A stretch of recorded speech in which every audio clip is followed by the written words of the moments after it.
Just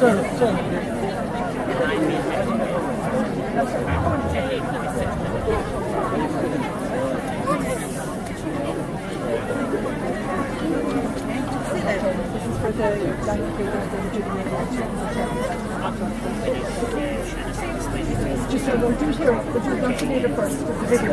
You're not warmer the next time, won't you?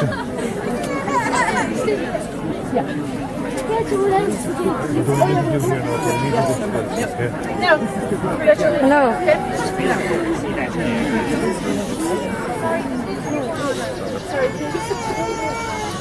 Hello, Mr. President. Lovely to meet you. This is the Longford leader. Okay. Hello, how are you? I'm very good. How did you enjoy your visit here today at the centre? Oh, it was thoroughly enjoyable. I think that it's so impressive that there are so many different artistic activities taking place, people of all ages, and the quality of the work is extraordinarily high. Very much building, I think, on the tradition that has been inherited, but some beautiful new pieces as well, not only just jewellery, embroidery, lace, but then again I have to say that it's a fabulous piece of dance, music and pop. Yes, I think it. I thought as well, I think it was a great opportunity to go back and speak about the community arts movement that I was involved in the 70s and 80s, and to see how alive it is. And how do you think community or centres such as this can benefit a community? Well, they're very, very important, because what is happening in the case of the centre as well is that you're pouring a new and valuable life in a new time into a building that might have been used previously.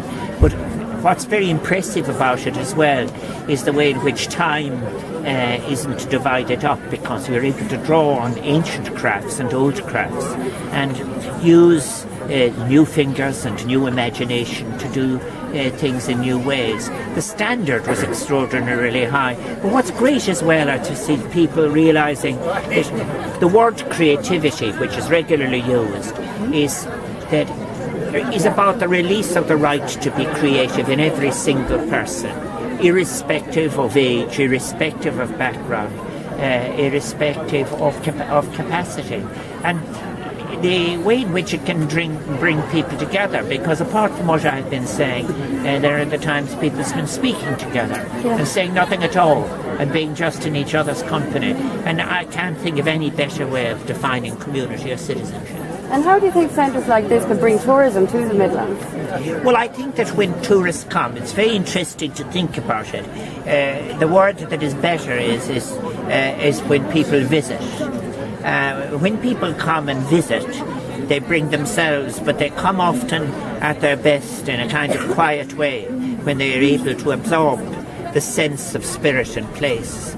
And that's very, very important in the setting of the Ardagh chalice and the rest, because what happens is that people encounter, if you like, the fullness of the people and of the community, because it is when people are peacefully welcoming the visitor in a sense of hospitality that they then encounter, if you like, both visitor and visited encounter each other in the very best sense.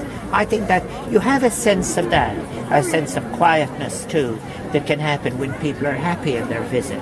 And of course all of this is a great introduction. It's what people remember.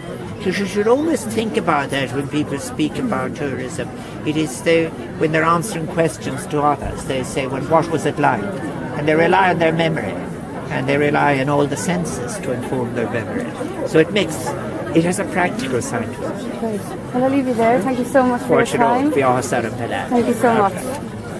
President, we have Claire here from Shannon Side Rail. She's going to